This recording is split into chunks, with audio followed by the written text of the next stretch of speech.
Hello and welcome to the Precision Project. We're out at the Manatee Gun Club outside of beautiful Mayaca City, Florida. And I'm here with Matt DeLora from Tactical Rifles. And today we're going to talk about the offhand or the standing position. Now there's essentially two standing positions that you want to learn. The hasty, go ahead and step up. The hasty is I'm walking, I may be hunting, and I need to take an immediate shot on a relatively close target. All I'm going to do is roll my rifle up into my shoulder. I see the target. I have 1 to 2 seconds worth of stability to make that shot. Okay, that's just a hasty shot. Boom, I roll it up. My shoulders are leaned forward, so I have good balance. Now let's say I was at a match or a competition and I really need to hit the 10 ring. What I'll do is I'll go into a static, or traditionally what has been called an offhand shooting position. Now in an offhand shooting position, my target's going to be downrange in this direction, and what I will do is I'm going to square off my feet like Matt has right here, and I'm going to evenly distribute my weight between my front and my rear legs. Remember, bone support versus muscle support. If I lean backwards, like so, I'm putting muscle tension on this leg. A lot of people will like to lean forward, like they've seen in the movies. Well, what you're doing is you're putting muscle tension on your forward leg, and you won't be able to hold that position for very long. So even weight distribution. Now when I shoulder the rifle, I'm going to bring it up, and I'm going to actually lift it a little higher than the target would be, and I will allow it to settle.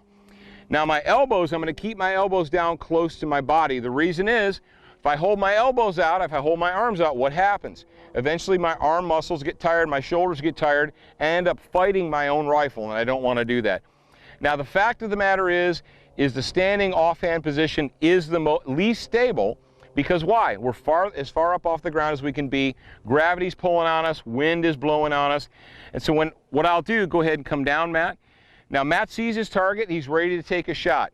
Now when he gets up and he gets in his good offhand position, he's only going to have maybe 4 or 5 seconds worth of stability before his crosshairs start shaking, twitching. And what's going to happen? If you're in a match, that little devil's going to get up on your shoulder, and the devil's going to say, just take the shot.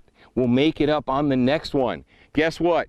You won't make it up on the next one. You'll make a bad shot and you'll be angry with yourself. So if you get up in your position, roll up, Matt. Matt rolls up and the wind is blowing hard. He can't get the shot for whatever reason. Rather than forcing a bad shot, he's just going to take a deep breath, relax, and come down off target. He'll come down off target, take a deep cleansing breath. He'll come back up again, and he'll make the shot. Now, are your crosshairs ever going to be perfectly still? No, they're not. They're always going to be moving around a little bit.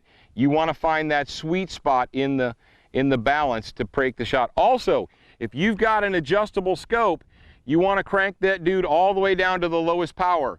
If you have it cranked up on 10, 12, 20, there's going to be a tremendous amount of movement in your crosshairs. So, good consistent shooting position, good consistent rifle. And where do we get good consistent rifles from? We get them from tacticalrifles.net.